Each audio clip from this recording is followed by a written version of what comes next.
పవన్ కళ్యాణ్ గారు దేశ ఆలోచనలు, దేశం ఎలా ఉండాలి దాని తగ్గట్టుగా మనం ఆలోచన రాజకీయ పరంగా డెవలప్ అయ్యే విధంగా చేస్తూ దేశ బాగు కోసం మాట్లాడే వ్యక్తిలా నాకు అనిపించాడు రాత్రి నిన్న సభలో.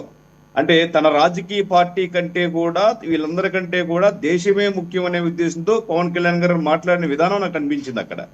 తెలుగుదేశం పార్టీయా, బీజేపీ పార్టీయా, జనసేన పార్టీ అని తర్వాత సంగతి, దేశం అన్నిటికంటే ముఖ్యం. ఒక్కొక్కసారి మనం ఆయన ఒక మాట కూడా అన్నాడు, నాకు నా కుటుంబం కంటే కూడా చిరంజీవి గారు లేదా అమితాబ్ బచ్చన్ గారు అంటే కూడా ఇష్టం నాకు, కానీ అందరికంటే కూడా వాళ్ళిద్దరికంటే కూడా దేశం అంటే ఇష్టం అన్నాడు వ్యక్తి. అలాంటి వ్యక్తి రాజకీయాల్లో రావటం శుభపరిణామం. అలాంటి వ్యక్తి బలంగా వాయిస్ వినిపించడం కూడా దేశం బాగుండాలని కోరుకునే వ్యక్తులందరికీ కూడా మంచి అవకాశం అన్నమాట. ఈ విధంగా ఆలోచించినట్లయితే మీరు ఏదైతే అంటున్నారో తెలుగుదేశం పార్టీని కించపరిచినట్టు అంటున్నారని సోషల్ మీడియాలో వస్తున్నవి అనే ఆలోచనలో తెలుగుదేశం అంటుందా లేకపోతే వర్మ ఫీల్ అయితే వర్మ వర్గం అంటుందా అని కూడా ఆలోచించుకోవాలి. ఇక్కడ మీరు నాగబాబు గారు మాట్లాడినట్టు పవన్ కళ్యాణ్ గారు గెలవడానికి కారణం పవన్ కళ్యాణ్ గారు ఒకరు, రెండో ఫ్యాక్టరు ఇక్కడ ఉన్నటువంటి ఓటర్లు అన్నారు. అంటే సెటరికల్ గా అన్నారా లేదా అనే దాని గురించి కంటే కూడా బలంగా పవన్ కళ్యాణ్ గెలవడానికి కారణం అక్కడ ఉన్న ఓటర్లే, వాస్తవం అది. పవన్ కళ్యాణ్ గారి ఫ్యాక్టరీ కూడా పనిచేసింది, వాస్తవం. ఇక్కడ ఇంకోటి వీళ్ళు తెలుగుదేశం క్యాడర్ అంటారు. ఇక్కడ జనంలో చెప్పాలంటే తెలుగుదేశానికి అవకాశం ఏంటంటే అంపశయ్య మీద ఉన్నటువంటి తెలుగుదేశం పార్టీ ఆ రోజు అందరికి తెలిసిందే, తెలుగుదేశం కార్యకర్తలు తెలిసిందే. ఆ రోజు పవన్ కళ్యాణ్ గారు చెయ్యి అందించకపోయినట్లయితే ఎలా ఉండేది? మానసిక క్షోభం అనుభవించారనమాట కార్యకర్తలందరూ కూడా. ఈ రోజు తెలుగుదేశాన్ని బ్రతికించారు, at the same time Janasena పార్టీని బతికించుకున్నారు.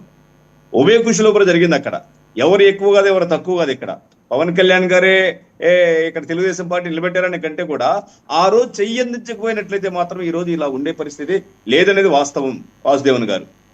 కానీ అలా అనుకోవట్లా. ఇప్పుడు తెలుగుదేశం పార్టీ ముసుగులో ఏం పెట్టలా, నేరుగా మీరు చూడండి సోషల్ మీడియా, నేరుగా ఆ పేర్లు కానీ ఆ అనుబంధాలు కానీ అవన్నీ స్పష్టంగా కనిపిస్తున్నాయి. చాలా అభ్యంతరకరమైన కామెంట్స్ కొన్ని నేను ఇక్కడ మాట్లాడలేను, అలాంటి కామెంట్స్ కూడా వచ్చినాయి. ఎనీహౌ ఒక మాట జగడం సత్యనారాయణ గారి దగ్గరికి వెళ్దాం. వాళ్ళు తెలుగుదేశం పార్టీ ఎలా చూస్తుందని. దానికన్నా ముందర నాగబాబు గారు ఏం మాట్లాడారో ఒకసారి చూద్దాం. సత్యనారాయణ గారు. హాస్యనటుడు కనే కళల గురించి మీకు చెప్పాలి. ఆయన ఎలక్షన్స్ అయిపోక ముందు నిద్రలోకి వెళ్ళారు. ఇప్పటికి నిద్ర లేవాలి. అప్పుడప్పుడు నిద్రలో లేచి కలవరిస్తుంటారు.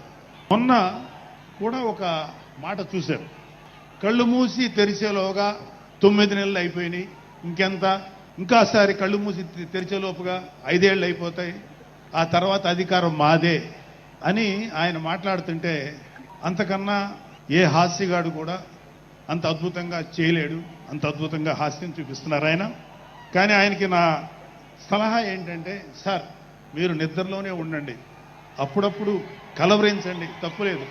ఇంకొక 20-30 ఏళ్ల తర్వాత మీరు కల్లో నుంచి బయటికి రండి, అప్పుడు దాకా మిమ్మల్ని ఎవరు డిస్టర్బ్ చేయరు. జగన్ లాంటి ఇక్కడ పిఠాపురంలో పవన్ కళ్యాణ్ గారు అఖండ విజయం సాధించడానికి 2 ఇంపార్టెంట్ ఫ్యాక్టర్స్. ఒకటి మన ప్రెసిడెంట్ జనసేనాని పవన్ కళ్యాణ్ గారు అయితే, రెండో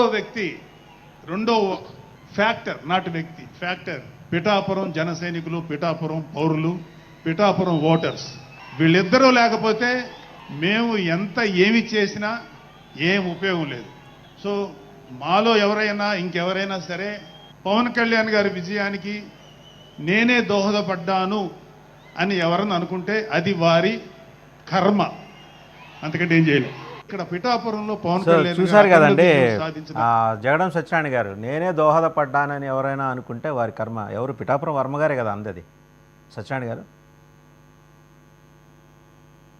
జగడం సత్యనారాయణ గారు వినిపిస్తోందా? సత్యనారాయణ గారు వినిపిస్తోందా?